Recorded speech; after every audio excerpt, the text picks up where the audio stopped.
मैं अनुराग जी को आमंत्रित करना चाहूँगा कि वो स्वामी जी को फूल देकर सम्मानित करें।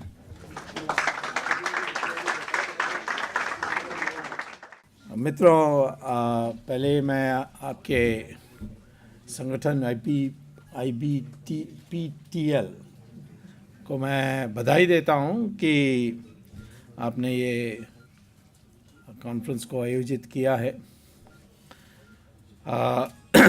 और ऐसे सब्जेक्ट पर और विषय पर जिसके बारे हमें वर्तमान आने वाले 20-25 साल के लिए बार बार हमें शोध करना पड़ेगा, अनुसंधान करना पड़ेगा, क्योंकि ये बढ़ते जाएगी। ये एक नया माध्यम से पैदा हुई है जिसको सोशल नेटवर्किंग कहते हैं, और इसका परिणाम तो दुनिया में दिखने लग गया है।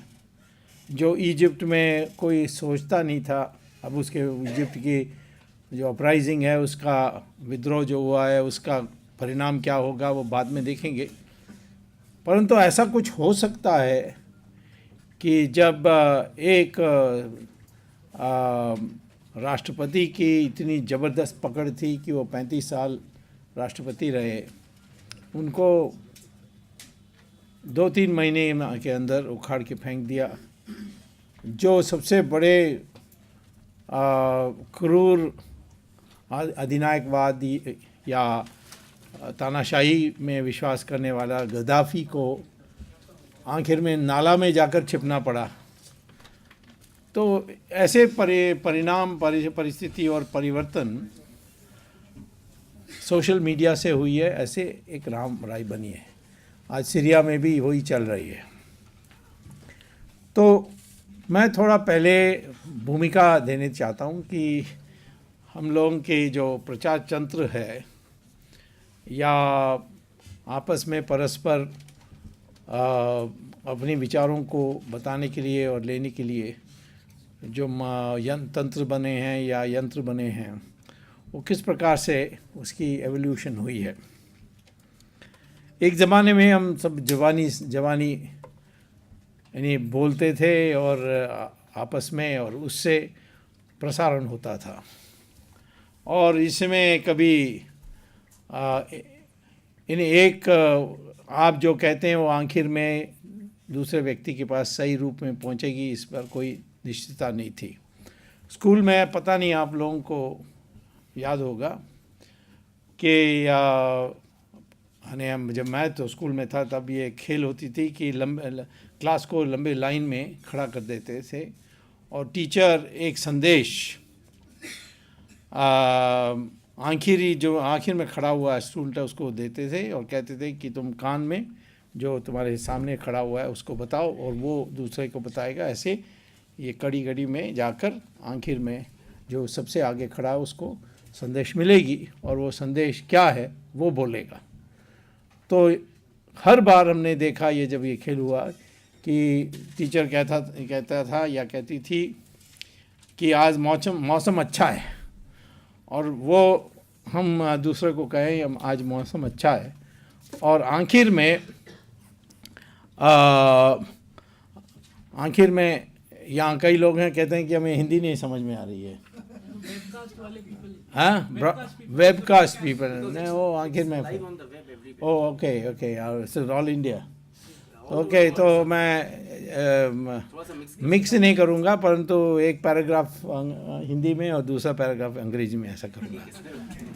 हमें अडल्ट्रेशन पसंद नहीं है।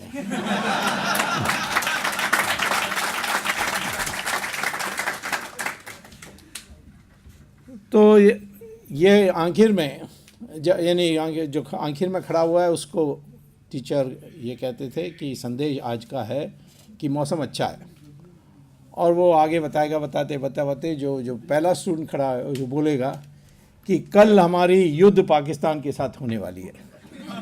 ये डिस्टॉर्शन होते इतना बदल जाता है मैसेज। आप भी ट्राई करके देखिए कि लाइन पर खड़े होकर लास्ट में आपको एक संदेश मिले, वो बताते जाइए, वो बदलते जाएगा। और ये सुनने में लोगों में समस्या होती है, इसीलिए ये मैसेज बदल जाती है। तो वो एक ज़माने में ऐसा था। फिर धीरे धीरे प्रिंट का माध्यम आया, और प्रिंट माध्यम में क्या हुआ कि what happened in the case of the print media is there emerged a intermediary, वो है एडिटर, एडिटोरियल बोर्ड। तो एडिटोरियल बोर्ड जो ठीक समाचार समझती थी, जो छापने लायक समझती थी, या थोड़ा दिलचस्पी बनाने के लिए, अखबार बिकने के लिए थोड़ा मोड़ मरोड़ के छापना पसंद किया, या हो सकता है कि सरकार की डंडे के डर में वो एक टोटली रॉन्ग और गलत संदेश छापना मजबूर हुए, या जो छापना नहीं छापना है तो जो छापने लायक है उसको नहीं छापना। इस तरीके से वहाँ भी डिस्टॉर्शंस हुए। और यही हुआ जब और आगे बढ़कर, क्योंकि प्रिंट मीडिया सिर्फ पढ़े लिखे लोगों के सीमित थी और लोगों को फिर बैठ कर ध्यान से पढ़ना था। अब वो टीवी आ गई, वो भी 24 घंटे की TV, for 24 hours you have to produce news. तो वो प्रोड्यूस ही करते थे जो ना, जहाँ न्यूज़ नहीं है। अब एक एक छोटे छोटे घटनाएं देश में कहीं भी हो, उसको लेकर नेशनल न्यूज़ बनाने लगे। तो उसमें भी डिस्टॉर्शंस आ गए, क्योंकि उनकी जो प्रेशर थी कि 24 घंटे हमें न्यूज़ बताना है, कुछ ताज़ा बताना है, नहीं बताना है, इससे बढ़ते गई। जो नया रेवोल्यूशन आई है, जो आज आप लोग अनुभव कर रहे हैं, वो है जिसको सोशल मीडिया कहते हैं, इंटरनेट, फेसबुक, ईमेल। इसमें वो इंटरमीडिएट ख़त्म हो गई, और you are now directly communicating with other people. तो ये एक रेवोल्यूशन बन गई, क्योंकि अब कोई इंटरमीडिएट ना होने के कारण कई ऐसे बातें कहा जाते हैं जो पहले फ़िल्टर हो जाते थे, अब फिल्टर नहीं होते। तो ऐसे जब एक प्रत्यक्ष कम्युनिकेशन होने लग गई, this direct communication has created a ट्रेमेंडस new possibility. तो उसके लिए हमें कैसे तैयारी करनी चाहिए, ये हमें पहले अपने को तैयार करनी चाहिए, यानी हम तैयार होने चाहिए उसमें, इस पावरफुल मीडियम के लिए। We should be ready to be able to use this to its fullest। and ये बहुत दिन चलने वाला है। ये इसका यंत्र का, ये इंटरनेट का जो यंत्र है, उसका विकल्प बहुत साल लगेंगे, और कम से कम 50 साल, आने वाले 50 साल तो इंटरनेट का प्रभुसत्ता रहेगी इस प्रकार से, और हावी रहेगी सब जगहों में और ज़्यादा बढ़ेगी। तो how to go about doing it. अब पहले तो मैं ये कहना चाहता हूँ कि हम लोगों को किस तरीके से तैयार करनी है भविष्य के लिए।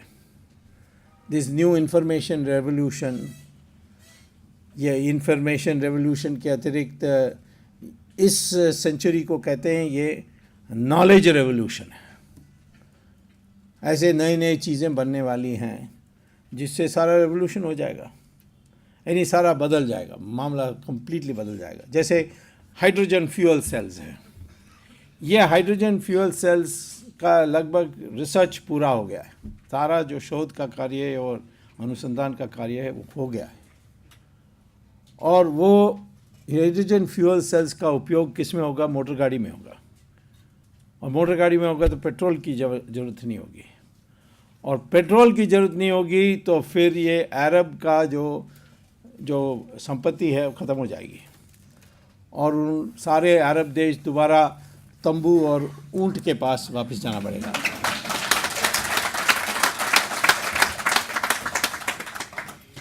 आज अभी तो हमें नचा रहे हैं, जब भी जाए दाम बढ़ा देते हैं, लेकिन कल वो उनकी हालत है। और मोरक्को से इंडोनेशिया तक जो भी पेट्रोल के आधारित देश हैं, उनमें कोई इंडस्ट्री है नहीं, सब फाइनेंशियल सर्विसेज में ही चल रहा है। जो ज़मीन में एक छेद करेंगे, उसमें से तेल आएगा, उसको बेचेंगे, उसमें से पैसा मिलेगा, उस पैसा को लेकर वो बैंक बनाएंगे, फिर कर्जा देंगे, बड़े बड़े बिल्डिंग बनाएंगे। यही हो रहा है अरब देशों में। तो ये पेट्रोल के बिना वो ज़िंदा नहीं रह सकते, यानी वो एक आधुनिक देश बन नहीं सकते हैं। लेकिन अमेरिका जिसने पूरा शोध कर लिया है, उनके जो ऑयल कंपनीज़ हैं, वो ऑयल कंपनीज़ ये हाइड्रोजन फ्यूल सेल्स ना आए इसके लिए पूरी ताकत लगा रही है। क्यों? क्योंकि उनका सारा इन्वेस्टमेंट बिगड़ जाएगा, वो रिफाइनरी सब बंद करना पड़ेगा, तो इसलिए वो नहीं कर रहे हैं। तो हम लोग कर सकते हैं। हमने लगभग 70-80% रिसर्च हमारे देश में भी हो गया है, और बाकी 30% हो जाए। और थोरियम का तीसरी साइकिल जिसको हम ना कर पाए, इसके लिए अमेरिका और पश्चिमी देश बड़े ताकत लगा रही है, और इसीलिए इंडो यूएस न्यूक्लियर डील भी साइन हुआ कि ताकि हम ये यूरेनियम के अभाव के लिए हम कहीं थोरियम का थर्ड साइकिल भी, 2 साइकिल तो हमने पूरा कर दिया। होमी भाभा ने 3 साइकिल की आवश्यकता सोची, और ये थोरियम जो है ये हमारे जो समुद्र के किनारे जो मिट्टी है, उसको रेत कहते हैं, उस रेत में आपको मिलता है। आप तो निकाल के कर सकते हैं। आज तो बड़ी स्मगलिंग होती है उसकी, बड़ी ज़ोरदार, पर दुनिया के 60% थोरियम हमारे देश में है। और यूरेनियम 2050 के बाद ज़ीरो होगा, कोई मिलेगा ही नहीं यूरेनियम, उसकी सप्लाई लिमिटेड है। तो उसको पोस्टपोन करने के लिए अमेरिका ने ये इंडो यूएस न्यूक्लियर डील आपको दिया है कि हम आपको सप्लाई करेंगे यूरेनियम, आप दूसरा खोज मत करिए। और मनमोहन सिंह की सरकार ने जो रिसर्च के लिए थोरियम के लिए पैसा रखते थे पहले बजट में, उसको इस बार लगभग ज़ीरो कर दिया। तो ऐसी चीज़ों का जानकारी प्राप्त करने के लिए आपके लिए पहला ये कर्तव्य होगा। दूसरा है कि एक नवीन हिंदुस्तानी बनाने के लिए हमको पहले सिर्फ अपने जो आज है, हम सब लोग बड़े ज्ञानी हैं एग्ज़ाम पास करने में, देखो इन्हीं टॉप मार्क्स में लेते हैं, हमारे स्टूडेंट्स दुनिया में चमक रहे हैं, परंतु उसका कहते हैं, उस इंटेलिजेंस को कहते हैं कॉग्निटिव इंटेलिजेंस। नहीं, आप फिज़िक्स जानते हैं, मैथमेटिक्स जानते हैं, लेकिन ये पर्याप्त नहीं है मनुष्य को बनाने में। जो इंटेलिजेंस है वो 6 प्रकार है, और ये मैं कोई नई बात नहीं बता रहा हूँ, ये सब आपको हमारे ऋषि मुनियों ने बहुत पहले ही कह रखा है, लेकिन उसको नया लैंग्वेज में, मॉडर्न इंग्लिश में मैं बताऊँगा आपको। कई चीज़ें हैं हमारी जो पुरानी हैं, जो विदेश चोरी कर रही है और अपना कहती है। अब वो कहते हैं कि हल्दी भी हमारा है, नीम भी हमारा है, योगा भी अपना है। ये अब कहने लगे हैं क्रिश्चियन योगा है, एक नया क्रिश्चियन योगा उन्होंने शुरू किया है। और संस्कृत को भी अपना मान रहे हैं। आपको पता है कि आप ये गूगल से पता कर सकते हैं, the most advanced sector of computers today is artificial intelligence. Artificial intelligence is what, if I can simplify, हम लोग पैदा होते हैं, फिर ज्ञान प्राप्त करते हैं, कई अनुभव प्राप्त करते हैं, ये सारा जो ज्ञान का भंडार है, ये जब हम मरते हैं तो ख़त्म हो जाती है हमारे साथ। तो ये एक प्रोजेक्ट बनी कि रिटायर होने के बाद कंप्यूटर के सामने बैठ करके आपने क्या जीवन में सीखा और क्या अनुभव से सीखा, ये कंप्यूटर को डिक्टेट करेंगे, और कंप्यूटर उसको वॉइस रिकग्निशन के आधार पर वो उसको जमा करेगी, स्टोर करेगी, और तरह तरह के लोग बोलेंगे और तरह तरह की बातों को एक भंडार में वो इकट्ठा करेंगे। अलग अलग भाषा में बोलेंगे, उसके लिए ट्रांसलेशन का भी व्यवस्था होगी, और एक भाषा में उसको इकट्ठा करेंगे। सवाल आया कौन सा भाषा, तो पहले सोचा गया अंग्रेज़ी में करेंगे, परंतु लोगों ने कहा अंग्रेज़ी का प्रॉब्लम है कि उसकी लिपि में आप PUT लिखेंगे तो पुट है, ब्यूटी लिखेंगे तो बट है। तो उसके जो आवाज़ आती है, जो वाणी है, जो ध्वनि है, उसमें बहुत फ़र्क है। और शब्दों का जो अर्थ है वो बदलते रहता है। तो उन्होंने सोचा कि एक नया भाषा को पैदा करनी चाहिए। तो 18 साल के लिए नासा ने रिसर्च किया, और रिसर्च करने के बाद 1988 में, यानी 25 साल के लगभग पूर्व, उन्होंने journal of artificial intelligence NASA का रिक ब्रिग्स के नाम पर एक आर्टिकल लिखी गई, इस शोध का क्या परिणाम है, और ये आप गूगल से मंगवा सकते हैं। और उन्होंने कहा है कि हमने ये 18 साल की रिसर्च के बाद इस निष्कर्ष में पहुँचे हैं कि नया भाषा पैदा करने की ज़रूरत नहीं है। एक भाषा है जिसकी लिपि के में से जो ध्वनि वाणी निकलती है वो परफेक्ट है, और उसके एक एक शब्दों की जो प्रिसाइज मीनिंग्स हैं वो है संस्कृत, और इसीलिए सबको संस्कृत सीखना चाहिए आर्टिफिशियल इंटेलिजेंस।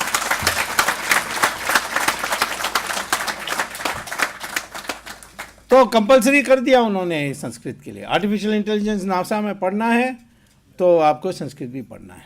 और बुश ने भी उसके आखिरी दिन पर उसने एक अध्यादेश जारी की कि जो भी कॉलेज अमेरिका में संस्कृत पढ़ाएगी उसके लिए स्पेशल फेडरल ग्रांट्स मिलेगी।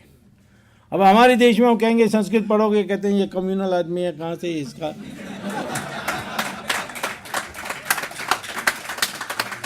हो सकता है कि अमेरिका में फ़ैशन बनने के बाद यहाँ भी फ़ैशन बन जाएगा। मुझे याद है कि जब मैं स्टूडेंट था स्कूल में, तो योगा पर हम हंसते थे, क्योंकि मैं कॉन्वेंट स्कूल में गया, तो कॉन्वेंट स्कूल में तो मजाक होती थी योगा की। लेकिन जब सारे जैन फोंडा ये सब लोग योगा प्रैक्टिस करने लगे, तो फिर यहाँ भी लोग बदल गए। अब योगा, हमारे साधु सन्यासियों का कितनी मान है वहाँ। मुझे भी कभी मुसीबत होती है, क्योंकि मेरा नाम स्वामी है, मैं असली स्वामी नहीं हूँ।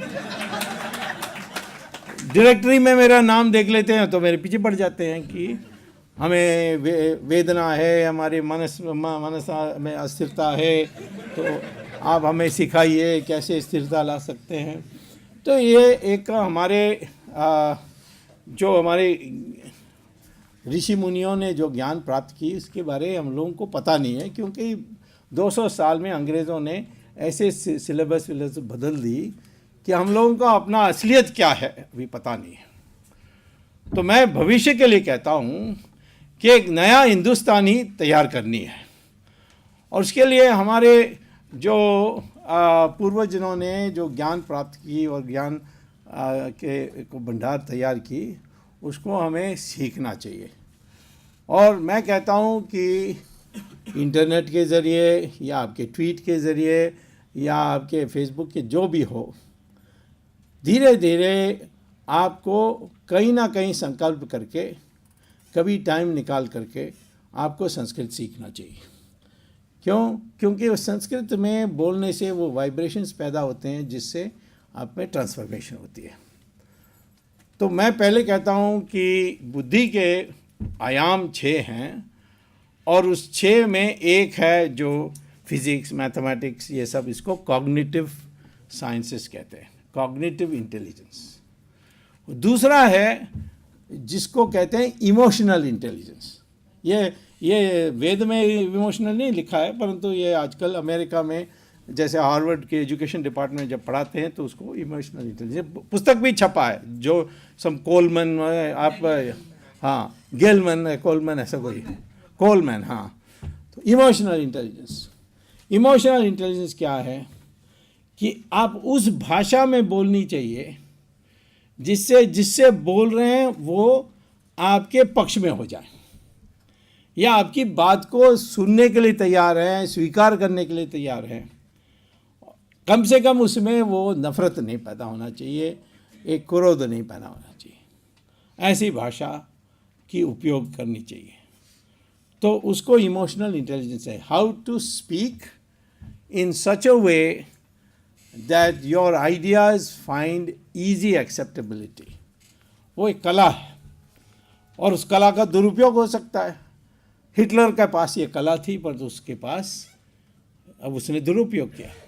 तो इसीलिए दुरुपयोग ना हो, इसीलिए ऋषि मुनियों ने कहा कि एक मॉरल इंटेलिजेंस होनी चाहिए। मॉरल इंटेलिजेंस माने कि आप ऐसे कार्य करेंगे जिसमें अनैतिकता नहीं होगी, जैसे सत्य बोलना, या कम से कम ऐसे सत्य बोलना जो जिसमें मिठास है। वो जो कड़वा सत्य है उसको ना बोले। झूठ बोलने के लिए कोई नहीं कहता है। कोई कह दें कि मैं कोई राहुल गांधी आपसे पूछ लें कि मैं होशियार हूँ, तो आपको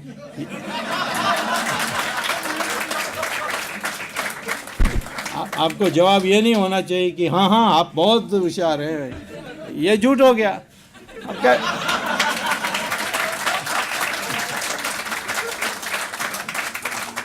तो आपको कहना चाहिए कि दुनिया में और जीवन में बुद्धि सब कुछ नहीं होता है।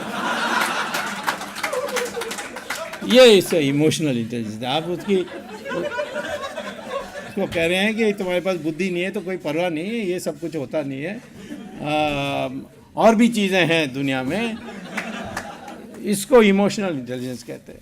और इमोशनल इंटेलिजेंस के साथ एक कोई ऐसे ही काम, ऐसे अपने लक्ष्य को प्राप्त करने में कोई अनैतिकता नहीं करेंगे। वो ये इसके लिए आपको प्रयास करने पड़ेगी। तो लोग सब आजकल शॉर्टकट के ढूंढ रहे हैं, कहाँ से शॉर्टकट कराना है, किसी तरीके से कराना है, भ्रष्टाचार करना है तो भी परवाह नहीं, करना ही पड़ता है, क्या करें। तो ये धीरे धीरे लानी है। मैं झट से इसको लाने के लिए नहीं कह रहा हूँ। अब मुझे एक दिन किसी ने कहा, मुझे कोई घर नहीं बेचता है जब तक मैं काला में पैसा नहीं दूंगा। अब कई चीज़ों के लिए थोड़ा समय लगेगा। एक अच्छी सरकार बन जाए और ये सारा जो स्टैम्प ड्यूटीज़ है उसको अबॉलिश कर दें तो सब वाइट में लेने के लिए तैयार हो जाएंगे। तो कभी व्यवस्था बदलनी पड़ती है लोगों को ईमानदारी के साथ काम करने के लिए। तो तब तक मैं नहीं कहता हूँ कि आप वही करें जो बिल्कुल नैतिक है, ऐसा नहीं, बट धीरे धीरे हमें उस दिशा में बढ़नी चाहिए। चौथा है जिसको सोशल इंटेलिजेंस यानी सामाजिक बुद्धि, वो है कि उसमें हम ऐसे काम करें जिससे समाज का नुकसान ना हो, राष्ट्र का नुकसान ना हो। इसीलिए गुरु गोलवालकर कहते थे कि एक राष्ट्र चरित्र होता है, एक व्यक्तिगत चरित्र होता है। आप बड़े अच्छे आदमी हो सकते हैं, परंतु आपकी राष्ट्र चरित्र नहीं है तो देश का कोई लाभ नहीं है। यानी आप स्वयं बड़े स्वच्छ चरित्र के हैं, अच्छे आदमी हैं, झूठ नहीं बोलते, भ्रष्टाचार नहीं करते, परंतु आप बर्दाश्त करते हैं जो राष्ट्र में हो रहा है। जैसे मनमोहन सिंह है। मैं कई बार कहता हूँ कि आश्चर्य मत करो, मनमोहन सिंह, मुझे आज भी कोई सवाल पूछा है आपका मित्र मनमोहन सिंह ऐसा क्या। मैं तो उसको 40 साल से जानता हूँ, उसकी रीढ़ की हड्डी कभी नहीं थी, तो इसीलिए उसकी मजबूरी है। लोग कहते हैं कैसा हो सकता है, प्रधानमंत्री की कुर्सी इतनी शक्तिशाली है, उसकी पावर को क्यों नहीं यूज़ कर सकता है। उसके लिए मंशा चाहिए। अब आप सर्कस में जाएंगे तो एक पिंजरे के अंदर 5 सिंह होंगे और एक दुबला पतला रिंग मास्टर आएगा, उसके पास वो लकड़ी पर वो जो विप है और कुछ नहीं है, he only a whip and nothing else. और वो विप मारेगा, कहेगा ऊपर चढ़ो। और एक एक ये जो सिंह है ये मेज पर ऊपर चढ़ के बैठेंगे। एक एक सिंह के पास इतनी ताकत है कि वो पंजे से मारे उस रिंग मास्टर, वो मर जाएगा। दांत से यानी उसको ये तितर बितर करने की आवश्यकता नहीं है, पंजे से ही ख़त्म कर सकता है। परंतु वो आज्ञा मानता है क्योंकि बचपन से उसको उस सिंह को तैयार किया गया कि आज्ञा मानना चाहिए। तो हमारे मनमोहन सिंह भी सर्कस का सिंह है।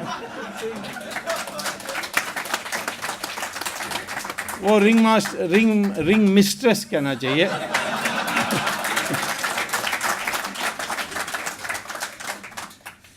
तो वो आकर उसको कहती है और मान लेता है, मानना पड़ता है उसको, तो और कुछ पता ही नहीं है। मैंने एक बार पूछा था उनसे कि ऐसा क्यों करते हो, तो वो कहता है कि हर आदमी सुब्रमण्यम स्वामी बन सकता है।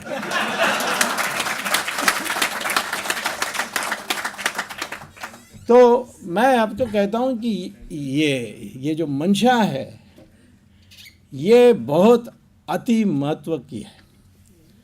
शक्ति हो पर्याप्त नहीं है, संख्या हो पर्याप्त नहीं। संख्या के बारे में मैं बताऊँ कि 1000 बकरी एक जगह में खड़ी है और एक शेर आएगा, तो बकरी के पास संख्या है, वो तो भागेगा बकरी, उसमें से 1-2 उसके लंच भी बन जाएगा उस शेर का, क्योंकि वो बकरी डर जाती है और डरने के बाद संख्या हो ना हो भागते हैं, इधर उधर हो जाते हैं। तो इसीलिए मैं आपसे कहता हूं कि ये मंशा डेवलपमेंट करना वेरी है। तो पहले तो आपका कॉग्निटिव डेवलपमेंट होनी चाहिए, इसमें कोई दो राय नहीं है। दूसरा है कि आपको किस तरीके से अपने विचार को रखना है। लोगों के को गाली दे करके कभी आप मान नहीं सकते। हाँ ठीक है, गाली गलौज में एक ज़्यादा दे दें और दूसरा कम दे दें, उसमें से आपको तो कुछ प्रसन्नता होगी, मैंने यानी उससे कुछ बनने वाला नहीं। आप वो आपके सामने खड़े हुआ कितना भी नाली की भाषा में बोलें, लेकिन आपकी भाषा में कोई परिवर्तन नहीं होनी चाहिए। और वो आप ट्विटर में भी ये देखिए, हाँ सख्त भाषा हो सकती है परंतु उसमें अश्लीलता नहीं होनी चाहिए। ये हमारी पहचान होनी चाहिए कि राष्ट्रवादी यानी देशभक्ति है तो कभी अश्लील भाषा नहीं उपयोग करेगा।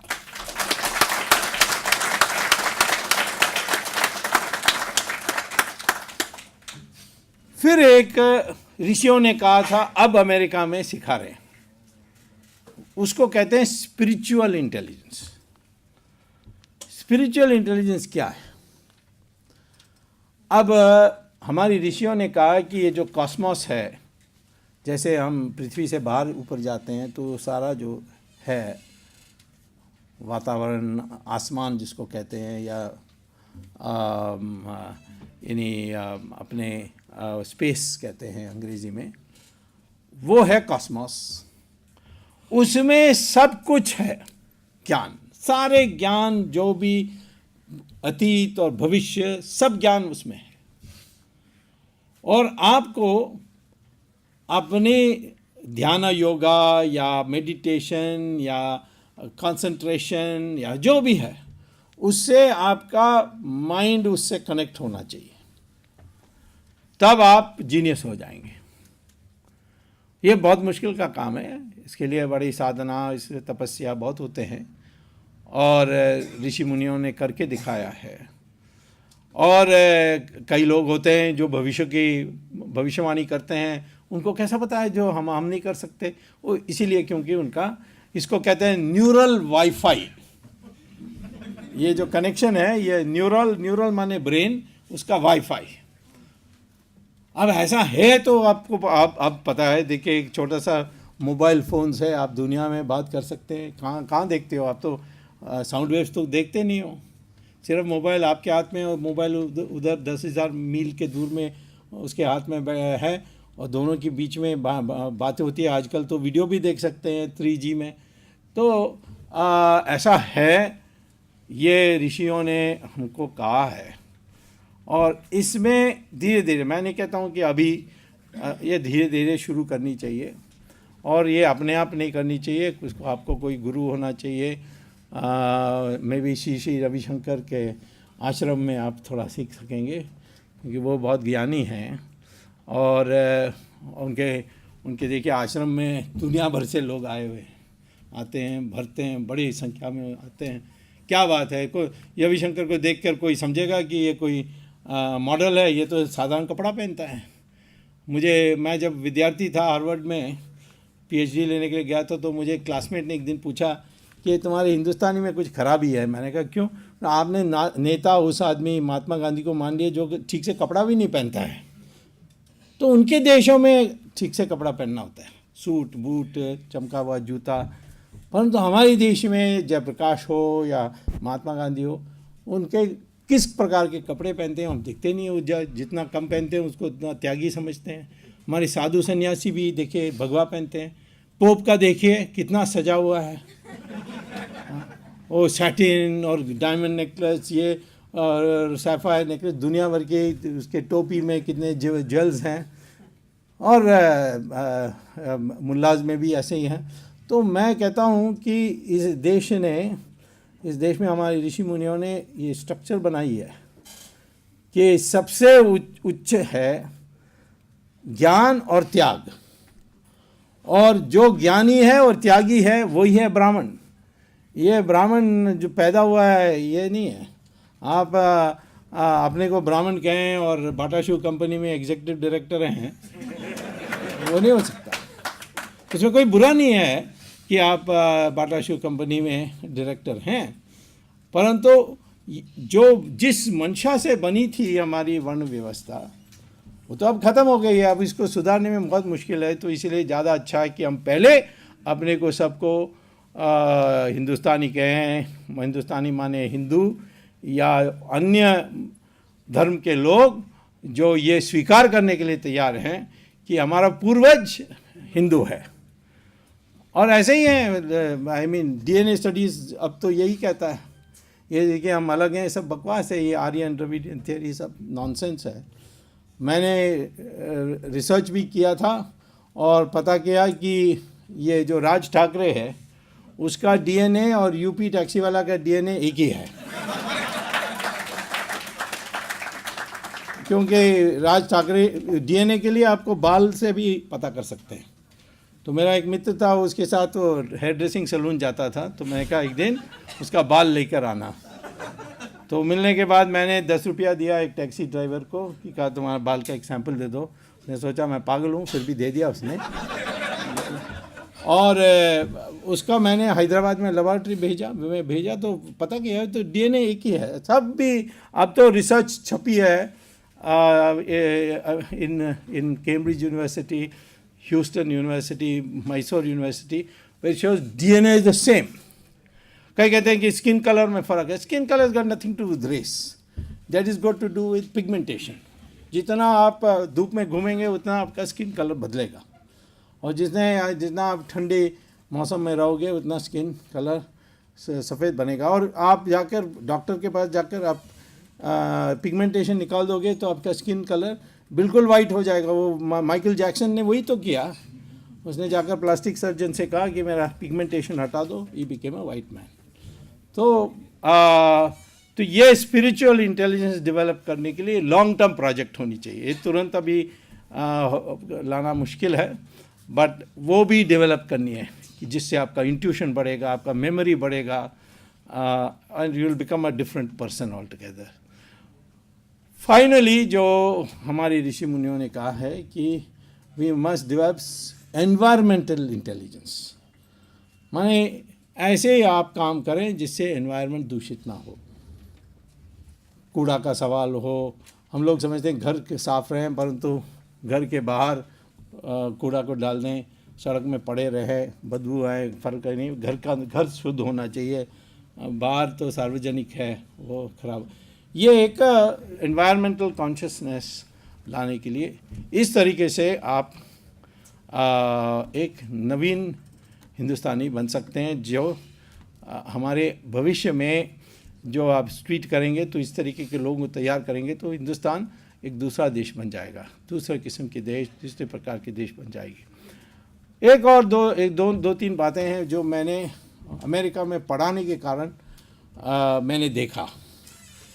मेरी क्लास में हार्वर्ड में 40 देशों से लोग स्टूडेंट्स आते थे। तो मैं क्लास ख़त्म होने के बाद जब कोर्स ख़त्म हो गई है और एग्ज़ाम की टाइम आ गई है तो मैं एक सवाल पूछता था कि ये बताओ कि आपको हार्वर्ड डिग्री मिलने के बाद किस प्रकार के करियर आपको पसंद आएगी। एक में आप नौकरी में जाते ही आपको तनख्वाह मिलेगी और वो हर साल 5% बढ़ते जाएगी, आपको नौकरी से कोई निकाल नहीं सकेगा, और 60 साल में आप रिटायर होंगे, प्रोविडेंट फंड मिलेगी, उसमें आप उसमें एक घर खरीद के आप रिटायर्ड लाइफ रह सकते हैं। वो जीवन आपको पसंद है, या आप कोई जोखिम लेकर के, रिस्क लेकर आप कोई बड़े पैमाने में कमाने के लिए आप प्रयास करेंगे, और उसमें हो सकता है आप सड़क पर पहुंच जाएंगे, आप गिर जाएंगे, फेल हो जाएंगे, और या आप बिलियनर बन जाएंगे। तो मैं क्लास को पूछता था, तो अमेरिकन स्टूडेंट से मुझसे पूछते थे कि हम लोग रिस्क लेने में गिर जाएंगे, सड़क पर पहुंच जाएंगे, उसका प्रोबेबिलिटी क्या है, संभावना कितना है, ये पूछते थे। परंतु 99% इंडियन स्टूडेंट्स जो मेरे क्लास में थे वो कहते थे नहीं, हमें फर्स्ट नौकरी पसंद है। अमेरिकन बच्चों को देखेंगे तो सवाल पूछते रहते हैं, वाई वाई वाई वाई। हमारे देश में कोई माँ बाप को वाई वाई कहते हैं तो थप्पड़ मिलेगा उसको, चुप रहो, क्या है वाई वाई वाई पूछते हो। सवाल, ये क्वेश्चनिंग माइंड होनी। क्लास में टीचर से कभी डरना नहीं चाहिए, कुछ समझ में नहीं आई पूछना चाहिए वाई। हमारे लोग कहीं कहीं सोचेगा कि मैं गंवार हूँ, अनपढ़ हूँ, कहीं बुरी इम्प्रेशन हो जाएगी, ये होना नहीं चाहिए। आप क्लास में जाते हो, कहीं बैठते हो, कहीं किसी, वहाँ सवाल पूछने का आपको निर्भय होकर करना चाहिए। तो ये तैयारी की बात मैंने की। अब आ गया है इंटरनेट में क्या करना चाहिए।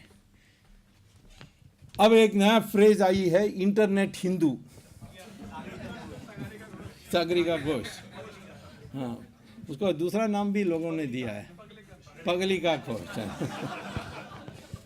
मैं उसको मंचूरियन कैंडिडेट कहता हूँ। एनीवे, वो इतनी दब गई है कि अब इस बार वो अल जजीरा में तो बहुत ठंडा थी, ज़्यादा नहीं कि आप सब पीछे पड़ गए। उसने कहा कि जैसे मधुमक्खी जैसे पीछे पड़ जाते हैं मेरे, और डरती है आजकल बहुत। एनीवे, बात यह है कि अब हम लोगों को पहचान में आ गई कि हम कितने हैं। आज तक हम जवाहरलाल नेहरू की जो बनाई हुई हवा में सब सोचते थे कि एक हीन भावना में पड़ गए। आज एक नया एक आत्मसम्मान आया है, और उसमें से दिखता है कि कई चीज़ों ने हमने किया है जो कुछ ना हमारे पास साधन हुए भी हमने किया है। सॉफ्टवेयर इंजीनियरिंग क्या है, एक कमरा में बैठ के कंप्यूटर्स ने हमने दुनिया भर की सॉफ्टवेयर की प्रॉब्लम्स को सॉल्व किया है। आपको पता है कि ये सॉफ्टवेयर इंडस्ट्री कैसा बनी।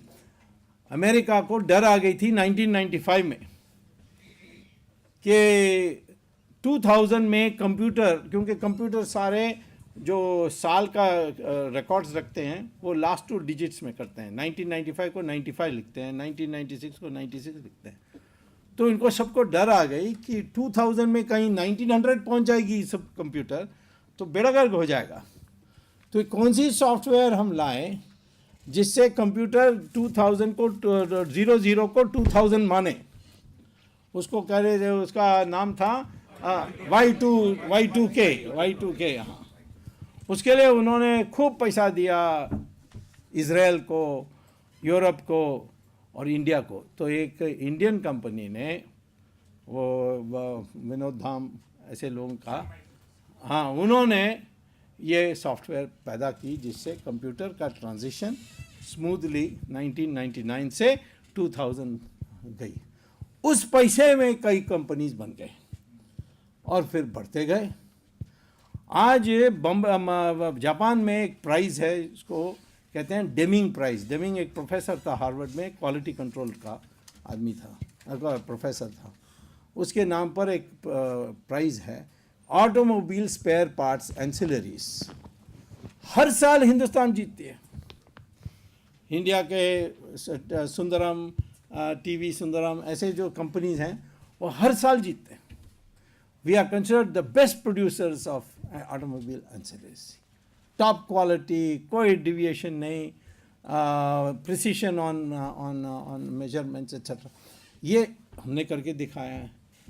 हमारे लोग अमेरिका में नासा में भरे हैं, माइक्रोसॉफ्ट में भर के हैं। इन सब को लीडरशिप हमारे इंडिया का नाम पर नहीं है, दूसरे लोगों के लीडरशिप में हम कर रहे हैं, तो हमारी क्षमता का हमने सिद्ध कर दिया। तो आज मैं कहता हूँ कि पहला हम लोगों को इंटरनेट हिंदू ये भले कहें, परंतु वास्तविकता है कि एक राष्ट्रवादी हिंदू या विराट हिंदू जिसको मैं कहता हूँ, एक विराट हिंदू बनने की आवश्यकता है। और मुस्लिम मानना चाहता है तो मैं उसको विराट हिंदुस्तानी कहूँगा, प्रोवाइडेड वो ये मान लें कि उनका पूर्वज हिंदू है। वो नहीं मानेगा जिसके माने वो गजनी गौरी का पूर्वज है उसका। तो इसीलिए हमें इसमें छांटना है, क्योंकि हमने पाकिस्तान किसके लिए बनाया? हमने बनाया इसलिए कि वो जो मुसलमान हिंदू के साथ रह नहीं सकता, उसके लिए बनाया था। अब बनाने के बाद भी भैया डॉक्टर अंबेडकर ने बहुत स्पष्ट कहा था उस समय, बनाने के बाद भी वही अकेलापन, यानी अपने को एक इंटरनेशनल कम्युनिटी समझना। मुझे आश्चर्य हुआ कि उस दिन उमर फारूक ने कहा कि हमारी कश्मीर मुस्लिम मेजॉरिटी स्टेट है, इसीलिए कोई इजरायली को आना नहीं चाहिए। वह मुसलमान के लिए अलग से फॉरेन पॉलिसी में बनाने पड़ेगी। वैसे ही वो पागल करुणानिधि कहता है कि श्रीलंका को ट्रेनिंग नहीं देना चाहिए। अरे श्रीलंका को ट्रेनिंग देंगे तो वो हमारे और पक्ष में हो जाएंगे, हमसे हमारे मित्र बन जाएंगे। नहीं तो उनको हम नहीं ट्रेनिंग देंगे तो चाइना ट्रेनिंग देगी। तो ये जो एक पृथकवाद की जो मंशा है, इसको बदलना है। और मैं ये कहता हूँ कि एक हिंदुस्तानी आइडेंटिटी बनानी चाहिए। सब देश बोलते हैं, उनके विभिन्न प्रकार के लोग रहते हैं उनके देश में। जैसे अमेरिका में सैमुअल हंटिंगटन ने कहा कि America is a white Anglo Saxon Christian English speaking country. तो किसी ने कहा कि फिलीपींस कहाँ जाएगा, ये इंडियन कहाँ जाएगा, ये अरब कहाँ जाएगा? उससे वो सब यहाँ रह सकते हैं, परंतु पहचान है अमेरिका का white Anglo Saxon Christian Protestant English speaking person, wasp, जिसको वास्प WASP। तो उसी प्रकार से अभी 18 दिसंबर को BBC ने ब्रिटिश प्राइम मिनिस्टर को पूछा कि ब्रिटेन का पहचान क्या है। उन्होंने कहा क्रिश्चियन कंट्री। तो उन्होंने कहा कि BBC ने कहा कि but we have Hindus Muslims Christians, I mean Jews, so many other, may be, but हमारे पहचान है क्रिश्चियन। अमेरिका में बॉबी जिंडल एक हैं जिसके कहते हैं कि वो प्रेसिडेंट बन सकता है, लेकिन वो क्रिश्चियन बन गया।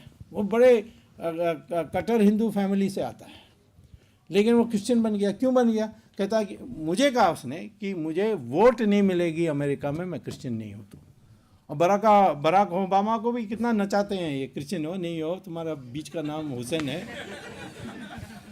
तो अब हर देश में एक पहचान तो होनी चाहिए। हमारी इतनी लंबी संस्कृति, हिंदू संस्कृति, इसमें अच्छा मुसलमान ने भी कुछ कंट्रीब्यूट किया, क्रिश्चियन भी, ठीक है, पर गंगा में भी कितने छोटे छोटे नदियां जुड़ते हैं। इसके माने गंगा का नाम बदल देंगे हम? गंगा तो गंगा ही रहेगी।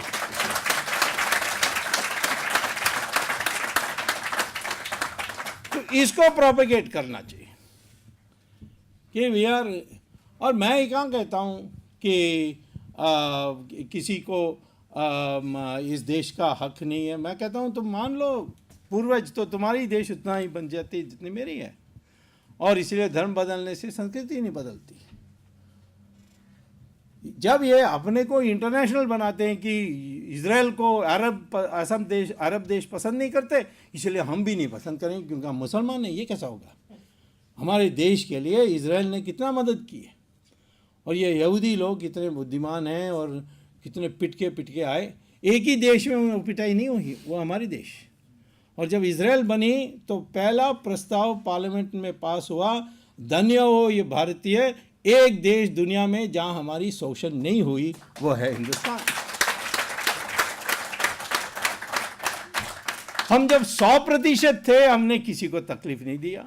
हमने तो पारसी को अपना मान लिया। पारसी के साथ हमने एक ही बात कही थी। वो आए थे गुजरात के बॉर्डर में, एक द्वारका के पास एक संजान एक जगह है वहाँ, तो वहाँ बहुत मारकाट हुई थी। मुसलमान ने पर्शिया को कैप्चर कर लिया था। एक ज़माने में पर्शिया हिंदुस्तान का हिस्सा था, कई पर्शिया से थी, आपको पता है। हाँ, और जब राम को वनवास जाने की बात आई थी तो उसका अभिषेक नहीं हो सकता, राम के सामने नहीं हो सका, क्योंकि भरत उस समय गवर्नर था पर्शिया का और उसको वहाँ से बुलाना था। तो उसके बाद हमारे देश से गए ऐसे लोग कहते हैं ज़ोरास्टर, और उन्होंने एक अपनी अग्नि पूजा की धर्म बनाई और उस देश का आक्रमण हुआ और मुसलमान ने उसको कैप्चर किया और ये लोग भागे, दुनिया भर के जगहों में भागे। पर हिंदुस्तान में जब आए तो जो राणा था संजान का, जादा राणा उसका नाम था, उसने शंकराचार्य को बुलाया कि मैं क्या करूं इनके साथ। तो शंकराचार्य ने ये पारसियों को कहा कि 5 कंडीशंस हैं, ये मान लो तुम हमारे बराबर हो। क्या कंडीशन? पहले तुम ये जो कपड़े पहने हो ईरान के वो नहीं पहन सकते हो, आप हमारे जैसे ही कपड़े पहनोगे। तो पारसी सब साड़ी पहनते हैं और वेस्टर्नाइज लोग तो कुछ भी हो कर सकते हैं, बट जो पारसी हैं अपने जो रिलीजियस फंक्शंस में वो कुर्ता पजामा पहनते हैं, साड़ी पहनते हैं। सो दूसरा है, उन्होंने कहा कि तुम पर्शियन नहीं बोलोगे, तुम गुजराती बोलोगे।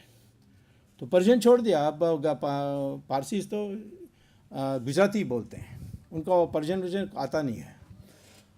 तीसरा उन्होंने कहा कि गाय को नहीं खाओगे। तो आज भी जो रिलीजियस पारसी है वो गाय नहीं खाता है। चौथा है कि हथियार सब आप हथियार नहीं रखोगे, तो हथियार कोई उन्होंने छोड़ दिया। पर नहीं तो वो पारसी का धर्म में हथियार रखना बहुत अनिवार्य था, उन्होंने छोड़ दिया। और पाँचवें कि जब शादी होगी उस समय 2 संस्कृत के श्लोका उसने लिख कर दिया शंकराचार्य, उसको रिसाइट करेंगे। आज भी वो उनके शादी में करते हैं, तो उसको पारसी कॉन्ट्रैक्ट कहते हैं। और उस कॉन्ट्रैक्ट के अनुसार आज पारसी के बारे कोई कुछ नहीं बोलता है। सिर्फ 60,000 हैं, इतने जगहों में बैठे हैं। आज हमारे चीफ जस्टिस पारसी है, कोई कुछ बोलता है नहीं, कभी जय जयकार करते हैं, बड़ा ईमानदार आदमी है। और इसी प्रकार से एयरफोर्स का फाली मेजर था, हमारे अटॉर्नी जनरल सोरी सोराब जी थे, कोई उसके बारे में पारसी इसके नाम पर विभिन्नता की नहीं कहता। तो मैं ये मुसलमान को भी कहता हूँ, देखो पारसी के साथ ऐसा हुआ, यहूदियों के साथ ऐसा हुआ, तुम लोगों के साथ वैसे ही होगा जैसे इनके साथ हुआ, यदि आप उसी तरीके से रहोगे। इसीलिए आपको अपना पूर्वज जो वास्तविकता है उससे जोड़ना चाहिए। ये तो एक आइडेंटिटी की बात है, इसकी प्रचार होनी चाहिए। संस्कृत धीरे धीरे अपनी राष्ट्रभाषा बननी चाहिए और वो हिंदी का संस्कृत निष्ठ करते करते, उसके शब्दों का संस्कृत करते करते वो संस्कृत बन जाएगा।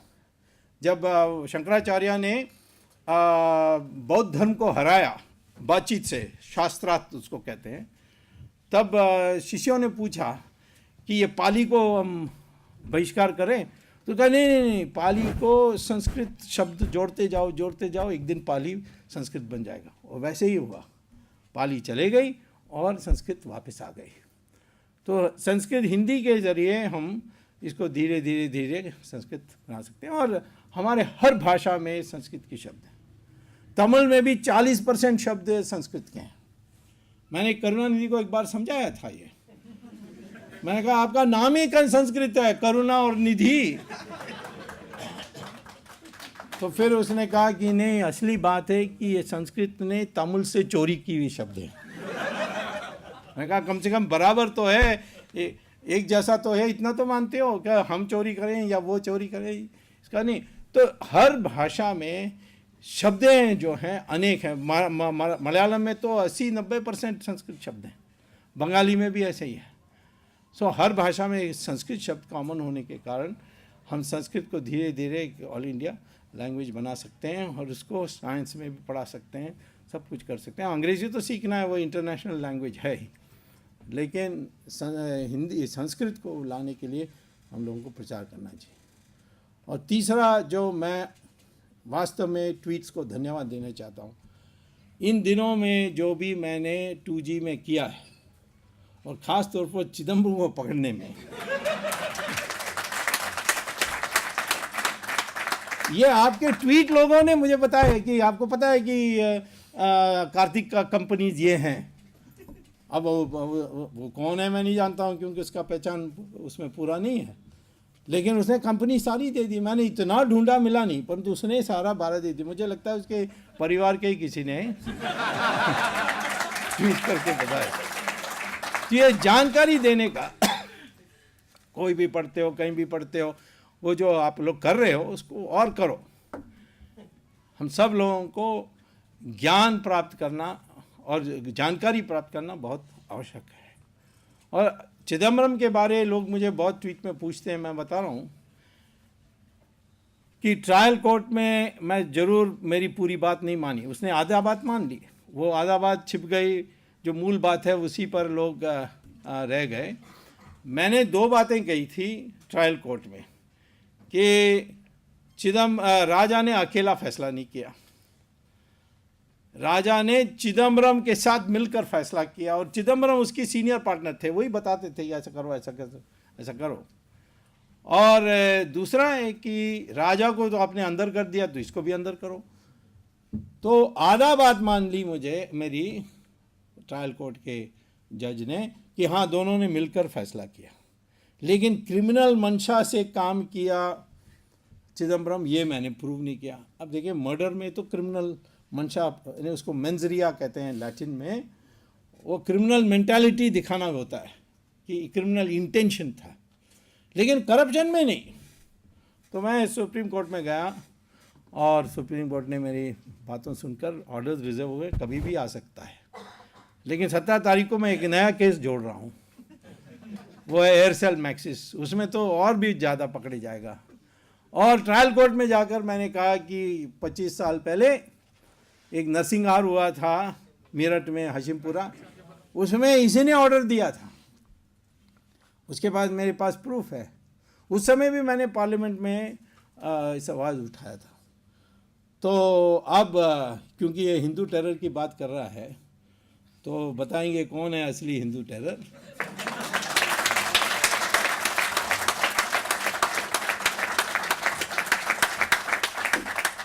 और यदि मेरे पास फुर्सत है, टाइम है, या मुझे आप लोग पावर दे देंगे, तो मैं तो 90 केसेस इसके ऊपर तैयार कर सकता हूँ, और ये तो लाइफ टाइम जेल में ही रहेगा, ये हालत कर सकते हैं इसकी।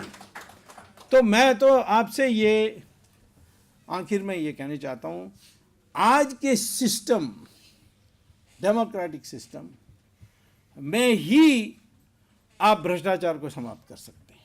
ये कॉन्फिडेंस पैदा करिए। ये अन्ना हज़ारे अन्ना हज़ारे बहुत बढ़िया है, मैं उसको बहुत पहले से जानता हूँ। 2 बार मैं पार्लियामेंट बम्बई से जीता हूँ, तो मैं महाराष्ट्र में इनको, ये महाराष्ट्र के हैं, तो इनसे बड़ी हमारी संपर्क रहती थी। अब ये टीम अन्ना से जुड़ गए और कहते हैं जन लोकपाल बिल आएगी तब ही भ्रष्टाचार मिटेगी। नहीं, हाँ आ जाएगी तो हमें कोई आपत्ति नहीं। उसमें कई बातें हैं जो मुझे पसंद नहीं है, जैसे नोबेल प्राइज़ विनर्स और मैग्सेसे अवार्ड वाले वही लायक लोग हैं, बाकी सब नालायक हैं, ये तो हम कैसे मान सकते हैं। तो ऐसी बातें हैं। बट तो जो मूल बात थी कि सैंक्शन, जो परमिशन लेना होता है, वो लेने की ज़रूरत नहीं होती है। मेन पॉइंट उसमें ये, वो तो मैंने आधा कर दिया है सुप्रीम कोर्ट में कि 4 महीने के अंदर नहीं दोगे तो मान लिया है कि मिल गया है। तो आज के कानून व्यवस्था में यदि हम अध्ययन करेंगे कानून व्यवस्था को, इंडिया का आज की विधि व्यवस्था में हम लोग भ्रष्टाचार को मिटाने के लिए कदम उठा सकते हैं। एक एक व्यक्ति कर सकता है। मुझे ट्रायल कोर्ट ने डीम्ड पब्लिक प्रोसिक्यूटर बनाया। मेरे पास लॉ डिग्री नहीं है, मैंने डिग्री लिया नहीं, मैं क्योंकि मैं इकोनॉमिस्ट बनने चाहता था। मुझे पता है कि मैं लॉ डिग्री लेता तो फिर मैं उसी में चले जाता, उसमें ज़्यादा पैसा है, इसमें कोई पैसा नहीं है इकोनॉमिक्स में, और वह धीरे धीरे धक्का वहाँ चले जाता। और इसीलिए मैंने जानबूझकर इकोनॉमिक्स की PhD ली, लॉ की ली नहीं। परंतु मैं आज डीम्ड पब्लिक प्रोसिक्यूटर हूँ ये 2G में, और जब मैंने जज को कहा वो हंसा, कहा कि तुम्हें पब्लिक प्रोसिक्यूटर, तुम्हारी लॉ डिग्री नहीं है, तुम लिस्ट वो CRPC में देखो कि लिस्ट में कौन कौन बन सकते हैं पब्लिक प्रोसिक्यूटर, आप उसमें नहीं हैं। तो मैंने कहा कि हाँ वो तो CRPC है, परंतु प्रिवेंशन ऑफ करप्शन एक्ट के सेक्शन 5 में लिखा है कि जो पिटिशन देता है वही पब्लिक प्रोसिक्यूटर बन सकता है। तो जज ने कहा पढ़ के सुनाओ। मैंने पढ़ के सुनाया, तो कहा अभी तक किसी ने नहीं बताया मुझे ये। क्योंकि हमारे कानून में ऐसे बहुत कुछ है जिसका अध्ययन करने से होगा। मैं तो कहता हूँ कि अध्ययन करने की। और आखिर में मैं कहूँगा कि पेट्रियाटिक ट्वीटर्स को ये जो एक नया आया ना हमारे समाज में कि लड़की की छेड़छाड़ और शराबी होना, ये सारे हमारे समाज को बर्बाद करने की एक साजिश है। भले आपको लगता नहीं है, परंतु मैं बता रहा हूँ कि इनका इंटरनेशनल गेम है ये, कि हमें गिराने के लिए कई तरीके हैं। उसमें एक तरीका ये है कि हमारी जो आदतें हैं उसको ख़राब करें। तो हम लोगों को अपनी ऐसी शक्ति डेवलप करनी चाहिए। मैं तो महिलाओं को कहता हूँ कि कराटे सीखो, लॉ का थोड़ा पढ़ लो, और कभी ये देखोगे कि इस तरीके की हो रही है जो गुवाहाटी में हुआ, ऐसा नहीं होना चाहिए हमारे देश में। हमारे देश में तो द्रौपदी का वस्त्रहरण हुआ तो महायुद्ध हो गया, और सीता को उठा के ले गया वो रावण, तो खाता खाली हो गया। यानी राम को तो कितना भी शादी कर सकता था, वो राजा था, परंतु उसने कहा नो, ये तो सारी महिलाओं की लड़ाई है। और सीता को भी जब हनुमान ने कहा कि मेरे पीठ में बैठ के चलो मैं ले जाऊंगा आपको, उसने कहा नहीं, ये इतनी महिलाएं यहाँ हैं, उनका है, उनके लिए रावण को वध करना आवश्यक है, तब तक मैं नहीं आऊँगी। तो ये हमारी संकल्प रही है। ये सारी संस्कृति को हमें दोबारा नए रूप में जिंदा करनी है। और ये माध्यम जो है, ये भगवान की दी हुई है माध्यम, मैं समझता हूँ। ऐसा माध्यम मैं कभी कल्पना नहीं कर सकता था 30-40 साल के पहले, इवन 25 साल के पहले, कि ऐसे कोई माध्यम पैदा होगी जिसमें से तुरंत चिट्ठी भेजें, अमेरिका में 10 मिनट में यानी लोगों को मिल जा सकती है। 1 मिनट में मिल जाएगी, परंतु 10 मिनट से ज़्यादा लगती नहीं है पहुंचने में। तो इस तरीके के यंत्र आए हैं, उसका हमें उपयोग करके इस राष्ट्र को दोबारा जैसे पहले था वैसे इसको मान करना है। मैं निश्चित कह रहा हूँ, मेरे अध्ययन के अनुसार इस आने वाले 3 साल के अंदर, मैं पहले भी कहता था ट्वीट में, चाइना गिर जाएगी और उठने में बहुत टाइम लगेगी। जैसे जापान गिर गई थी 1997 में और अभी तक नहीं उठी, परंतु हम लोग गिरेंगे तो जल्दी उठ जाते हैं, क्योंकि पता नहीं हमारे लोग ज़्यादा अच्छे होते हैं जब क्राइसिस होता है। तो क्राइसिस आए तो अच्छा है हमारे देश के लिए। तो हमने फूड क्राइसिस हुई तो ग्रीन रेवोल्यूशन आ गई, फॉरेन एक्सचेंज क्राइसिस हुई, इकोनॉमिक रिफॉर्म आ गई। तो कोई भी क्राइसिस, 1962 के चाइना का युद्ध के बाद हमारी डिफेंस दुनिया के नंबर 2, 3, 4 में हो गए। तो हम तो क्राइसिस से डरना नहीं चाहिए, लेकिन हमारी जो शक्तियाँ हैं, जो उसके लिए मुझे अलग लेक्चर देना पड़ेगा। मैं वैसे तो शाम को दे रहा हूँ एक जगह में, सिटी फोर्ट में, हाँ, इसी पर कि इंडिया 2020 तक डेवलप कंट्री बन जाएगी, और वो आप 2-3 साल में देखने लगेंगे। ये सारा जो क्राइसिस है, लेकिन उसके लिए ना बकरी रहना चाहिए, ना सर्कस का लायन लेना चाहिए। एक विराट हिंदू बनने के लिए हम लोगों को संकल्प करना चाहिए।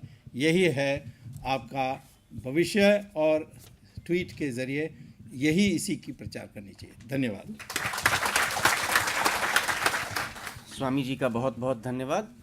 पेट्रियोटिक सोशल मीडिया एक्टिविस्ट का स्वामी जी ने मार्गदर्शन किया है, और हम भी स्वामी जी और सभी लोगों को ये आश्वासन देते हैं। एक जो सर ने कहा कि भाषा का हम उसके ऊपर हम संयम रखेंगे, और दूसरा जो हम ये एक बहुत यूनिक सी आइडेंटिटी, एक नेशनल आइडेंटिटी हम डिस्प्ले कर रहे हैं सोशल मीडिया के ऊपर, सब भाई हैं, सब मिल के काम करते हैं, इसको हमको नीचे ला करके ग्राउंड लेवल पे इस यूनिटी को बिल्डअप करना है।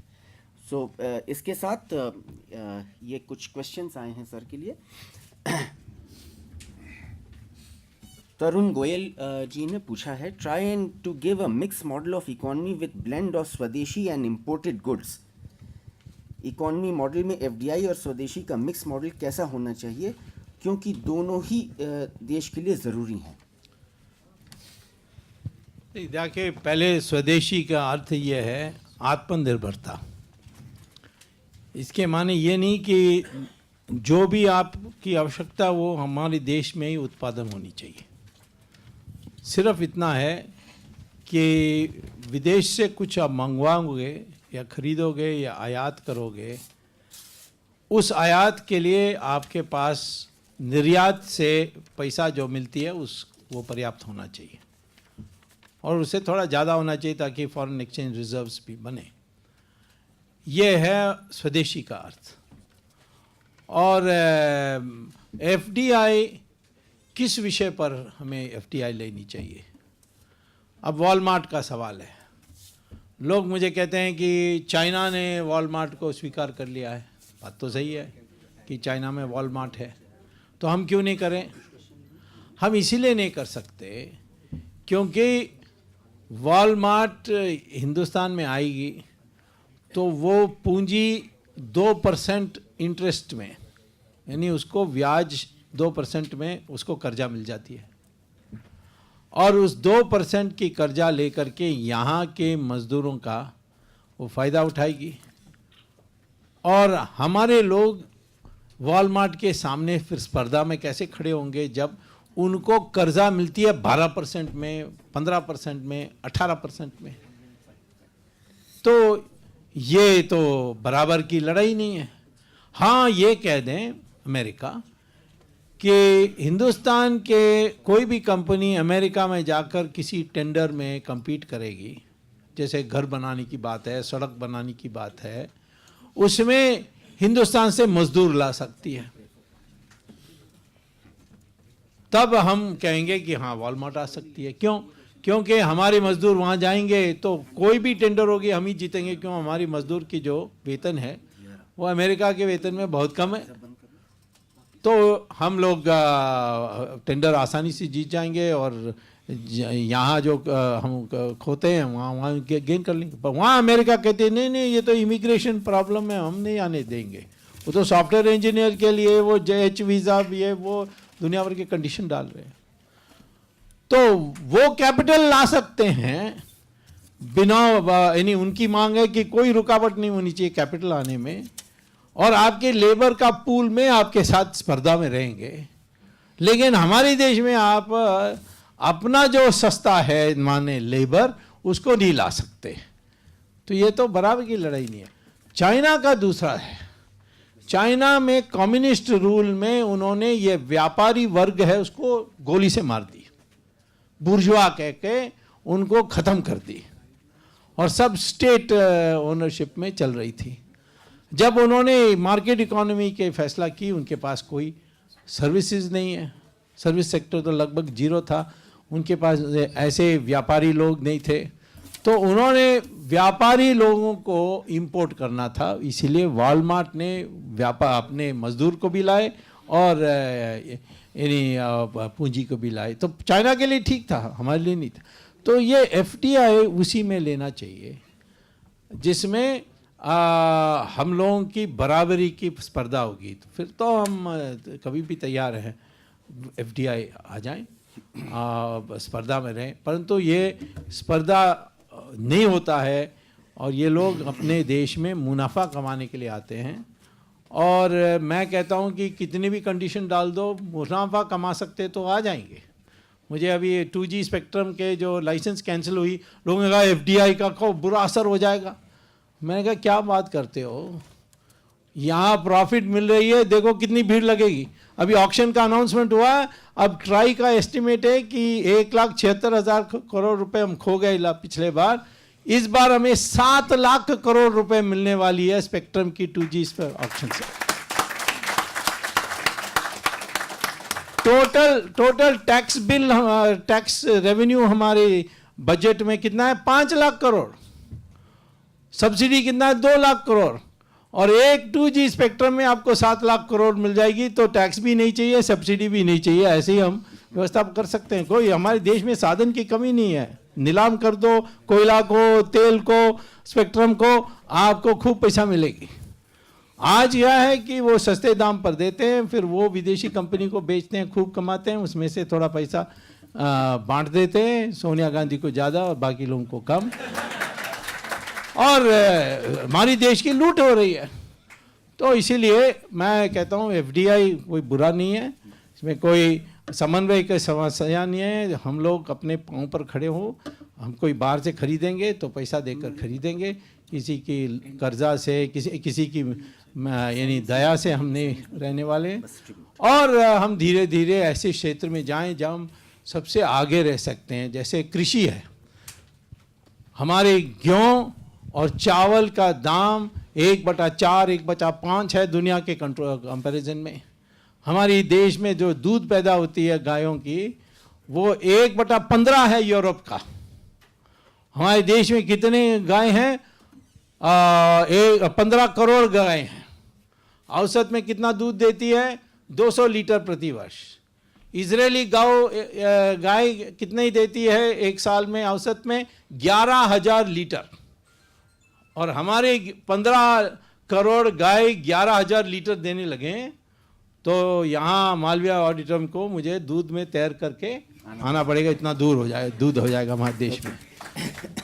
तो ये सारे हमारे देश में तो क्षमता ही क्षमता पड़े हैं। 12 महीने हमारे देश में हम कृषि कर सकते हैं। अमेरिका में 5 महीने नहीं कर सकते, हिम गिरती है। चाइना में 4 महीने की नहीं कर सकते, हिम गिरती है। यूरोप में भी 5 महीने नहीं कर सकते, यहाँ 12 महीने कर सकते।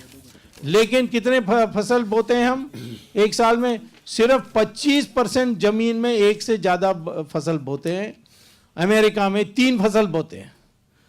तो हमारे देश में हम 3 फसल बोएंगे तो 3 गुना हो जाएगा प्रोडक्शन। लेकिन हम उसकी क्षमता उपयोग नहीं करते, पानी का व्यवस्था नहीं हुआ और सही दाम नहीं मिलती। तो इसीलिए कुल मिलाकर मैं कहता हूँ कि हमारे इसमें कोई असमंजस नहीं है, इसमें कोई परस्पर विरोध विषय नहीं है। हमें FDI भी लेनी है, परंतु अपने टर्म्स पर, और हमें अपनी स्वदेशी को भी जोर में रखनी है। Thank you.